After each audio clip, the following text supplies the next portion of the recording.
Wanted to welcome you guys into the podcast one more time.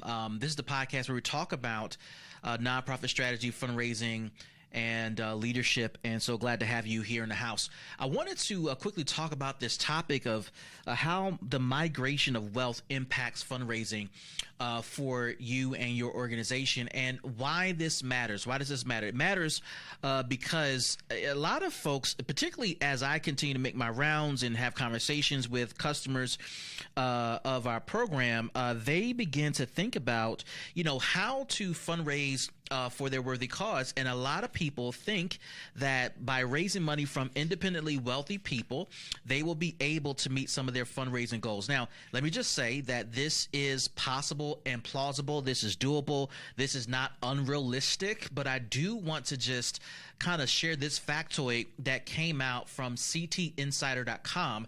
And while the date and the data I'm getting ready to share is relevant to the state of Connecticut, I do think it is something for all of us to think about as we consider how does this particular reality impact us and our ability to fundraise. So their article says, here's where the wealthiest Connecticut residents moved in the pandemic. And primarily, just to give you the spoiler alert, mostly everybody that left Connecticut moved all the way down to Florida. And if you're watching on the screen, right, so as you can see, the data is pretty clear that everybody that left Connecticut went down to Florida, or at least for the most part went to Florida. And what the article calls out, which I thought was interesting, is that Fairfield County, which is one of the richest, if not the richest segment of Connecticut, kind of took the top 7 spots of where wealthy Connecticut residents left.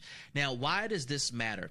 Well, you got to think about this, right? If these folks are leaving the state of Connecticut and going down to Florida and other places, they are impacting the fundraising ability of nonprofit organizations who, for the most part, think it's really important to buy lists of names of organizations, and who feel that that list is going to lead to them hitting their fundraising goals and accomplishing goals around their program and unrestricted revenue. Now, look at this, right? The first place, Fairfield County, that's listed here, there are about 778 individuals, according to this article, that moved down to Palm Beach, Florida, and the average income of those individuals is $421,000, and that is the top of this particular chart here. Next up, from Fairfield County, folks moved to Newport, Rhode Island. Average income $398,000. Number 3, people from Fairfield County moved to Indian River County, Florida. 139 of them. Their average income $364,000. Next up, Dallas, Texas, received 158 people. Average income $358,000. We're due. Let's just do 3 more here. Collier County, Florida, 336 individuals. Average income $282,000. Maricopa County, Arizona, 246 individuals, average income of $223,000. And then lastly, Miami-Dade, Florida, 329 folks, $223,000. We keep going here, but here's the point. That average income is pretty high, and I don't have that data right now in front of me that talks about the average income of these individuals juxtaposed to the average income of other wealthy individuals around the country. But if you think about just the average wealth that's represented in this chart here that you're watching on the screen, this gives you a story. This tells you a story about why it's challenging to raise money from individual donors today. Now, it's not impossible, and I don't want to give that impression, but it is challenging.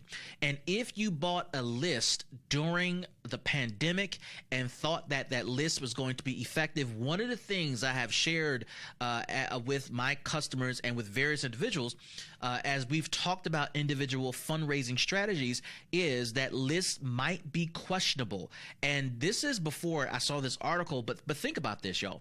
That list is questionable because, as we know, there was a real estate frenzy that took place during the pandemic where housing prices went up and people sold homes and people moved, and we migrated all around our state and all around the country.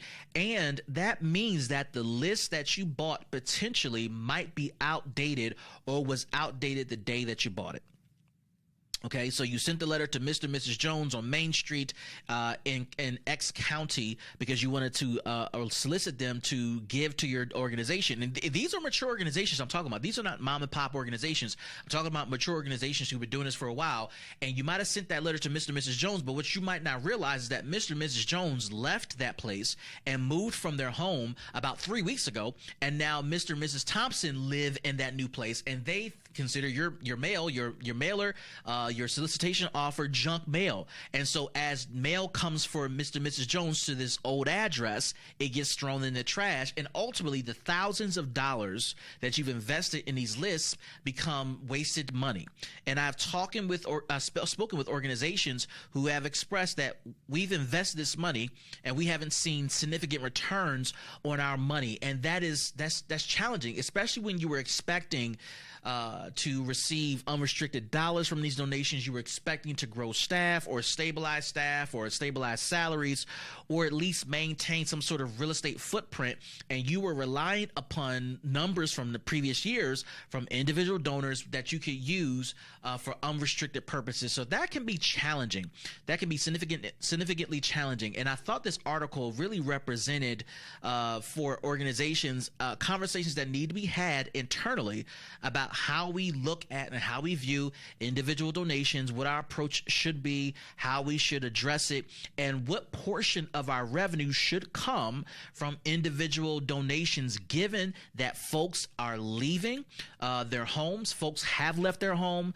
Folks left during the pandemic because maybe they got a great deal in their house, or maybe they're retiring, which is a challenge as well, particularly in the state of Connecticut and perhaps in your state as you're listening across the country. But be thoughtful about how you are spending your dollars when it comes to fundraising and raising money from individual campaigns. Be mindful of where you get your list from. Be mindful of the strategy that you are deploying and the organizations or the consultants you're hiring to help you deploy that strategy. It can be a significant investment that might not yield the return you're looking for. Now, if you're in a situation where you're looking to grow your nonprofit and you're looking to figure out how to fundraise for your organization, whether it's through individual campaigns or traditional sources like grants, partnerships, sponsorships, earned income, etc., I'm going to invite you to visit us at DrWilliamPClark.com. Again, that's DrWilliamPClark.com, where we can speak with you about your goals. You can schedule a free consultation there. We'll be glad to speak with you. With that being said, this is Dr. Clark. We'll see you guys next time. See you, everybody.